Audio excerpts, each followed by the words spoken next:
Hello বন্ধুরা, আজকে আবার একটা নতুন রেসিপি নিয়ে চলে এসেছি তোমাদের সামনে। তো আমাদের বেঁচে থাকা ভাত দিয়ে আমরা একটা নতুন রেসিপি তৈরি করব। তো এটা খুবই ভালো খেতে হবে আর খুবই টেস্ট এটা খেতে।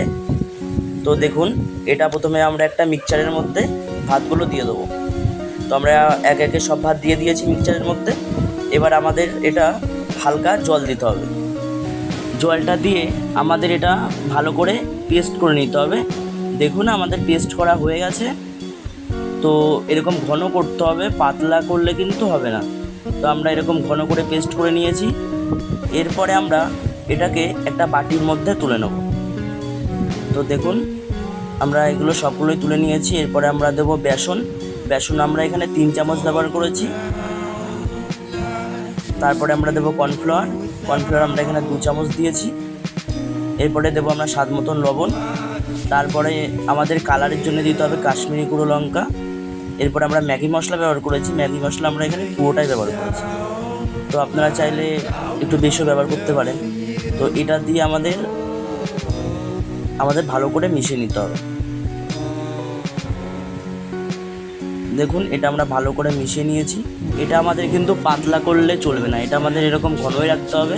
পাতলা করলে আমরা যে জিনিসটা বানাবো সেই জিনিসটা কিন্তু হবে না। তো দেখুন, এরকম ঘন করতে হবে।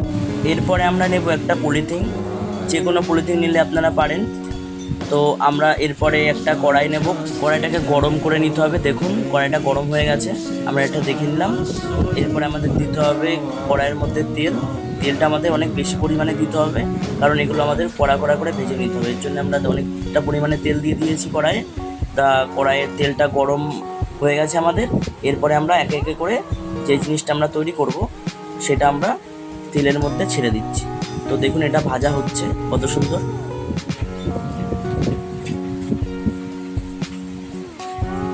তো আপনারা এটাকে এইভাবে করবেন। তো দেখুন, আমাদের এটা কত সুন্দর তৈরি হয়ে যাচ্ছে আর কতটা লাল লাল করে ভাজা হয়ে গেছে আমাদের এগুলো। আর আমরা যে এই রেসিপিটা তৈরি করছি, এই রেসিপিটা হচ্ছে ভুজিয়া। তো এটা বাচ্চাদের জন্য, আর বাচ্চারা এটা খুব পছন্দ করবে। আর আপনারা অবশ্যই বাড়িতে চেষ্টা করবেন বানানোর জন্যে। আপনাদের বেঁচে থাকা অবশিষ্ট যে ভাতগুলো থাকবে সেটা দিয়ে আপনারা এটা তৈরি করে ফেলতে পারবেন। তো আমাদের এটা তৈরি হয়ে গেছে, এবার আমরা এটা তুলে নেব। দেখুন, এটা আমরা তুলে নিয়েছি, কতটা সুন্দর লাগছে দেখতে।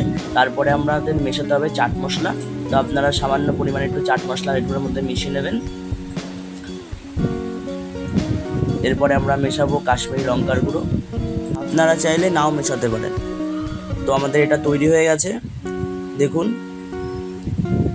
কি দারুণ দেখতে লাগছে। আশা করি যদি ভিডিওটা ভালো লেগে থাকে তাহলে একটা লাইক করে দেবেন, কমেন্ট করে দেবেন আর শেয়ার করে দেবেন। ধন্যবাদ।